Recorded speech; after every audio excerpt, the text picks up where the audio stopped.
Tentang badan usaha. Ya.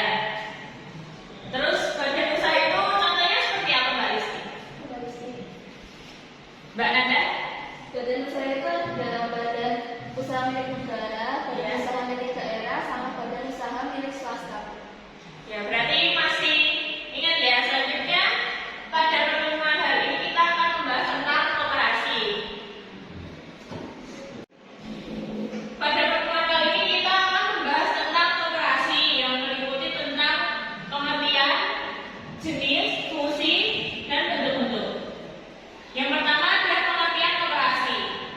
Koperasi adalah sebuah organisasi ekonomi yang dimiliki dan dioperasikan oleh orang-orang demi kepentingan bersama. Kepentingan melandaskan kegiatan berdasarkan prinsip gerakan ekonomi rakyat yang berdasarkan asas kekeluargaan. Bisa sambil dicatat ya anak-anak. Yang kedua ada fungsi dan peran. Pertama, mengembangkan potensi ekonomi anggota dan masyarakat.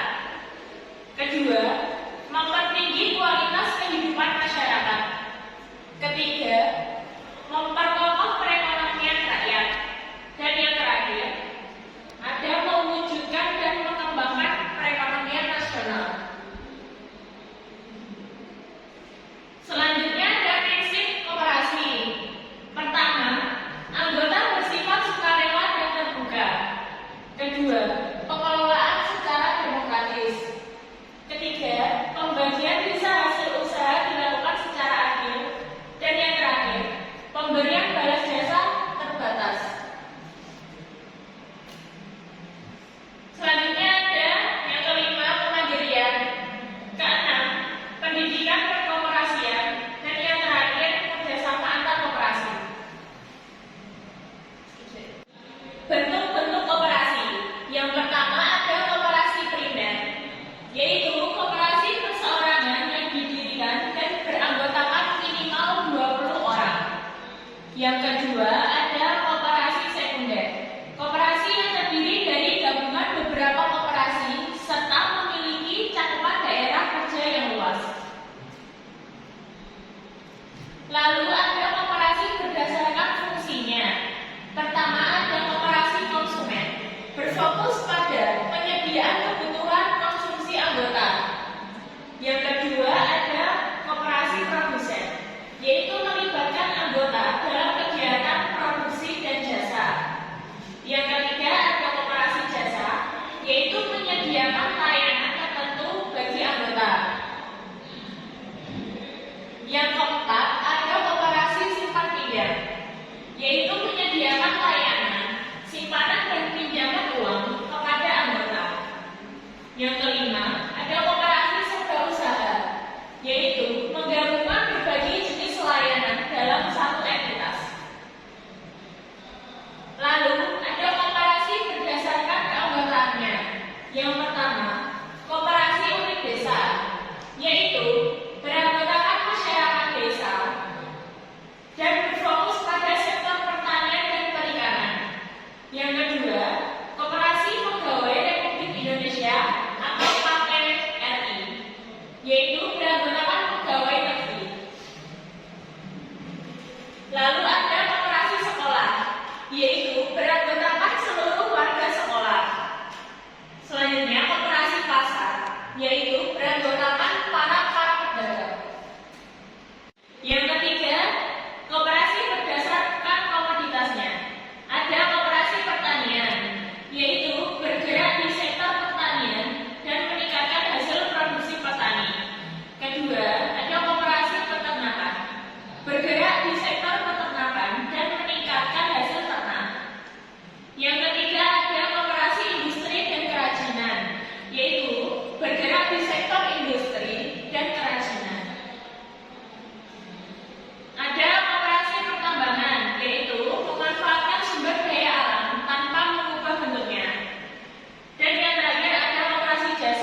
kemudian didirikan sekurang-kurangnya 3 koperasi. Dan yang terakhir, yaitu pendirian koperasi dilakukan dengan akta pendirian. Lalu ada perangkat anggota koperasi, yaitu dibagi menjadi 3. Yang pertama ada rapat anggota, yaitu pemegang kekuasaan tertinggi dan dihadiri oleh anggota koperasi. Yang kedua ada pengurus. Pengurus yaitu pemegang kekuasaan rapat anggota dan bertanggung jawab mengenai seluruh pengelolaan koperasi. Dan yang terakhir ada pengawas, bertanggung jawab kepada rapat anggota. Persyaratan untuk dapat dipilih dan diangkat sebagai pengawas ditetapkan dalam anggaran dasar. Selanjutnya ada sisa hasil usaha atau SHU. SHU ini menurut pasal 45 ayat 1 Undang-Undang Nomor 25 Tahun 1992. Sisa hasil usaha merupakan pendapatan koperasi yang diperoleh dalam 1 tahun buku dikurangi biaya dan kewajiban lainnya termasuk pajak dalam tahun buku yang bersangkutan.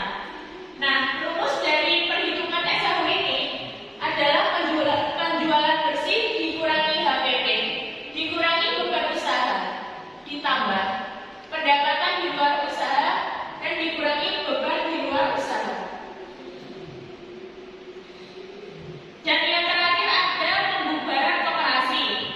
Pertama ada keputusan rapat anggota, dan yang kedua karena keputusan pemerintah apabila 1. Terdapat bukti bahwa koperasi yang bersangkutan tidak memenuhi ketentuan undang-undang tentang perkoperasian. Yang kedua, keanggotaan bertentangan dengan ketertiban umum dan kesusilaan. Dan yang terakhir, ada kelangsungan hidupnya tidak dapat lagi diharapkan. Nah, dari penyampaian materi yang Ibu sampaikan tadi, apakah ada pertanyaan? Ada Bu. Silakan. Tadi kan pembubaran koperasi dapat dilakukan apabila tidak memenuhi undang-undang tentang perkoperasian. Nah, undang-undang tentang perkoperasian itu salah satunya tentang apa sih? Nah, undang-undang tentang perkoperasian itu contohnya ada menghimpun dana dan menyalurkan dana itu kepada masyarakat untuk kegiatan-kegiatan lainnya. Jadi dana yang ada di koperasi itu bukan semata-mata untuk badan koperasi sendiri, tapi disalurkan untuk masyarakat sesuai dengan kepentingannya masing-masing. Apakah ada feedback? Sudah Bu, makasih.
dan peran koperasi, prinsip koperasi, lalu bentuk koperasi itu ada dua, primer dan sekunder.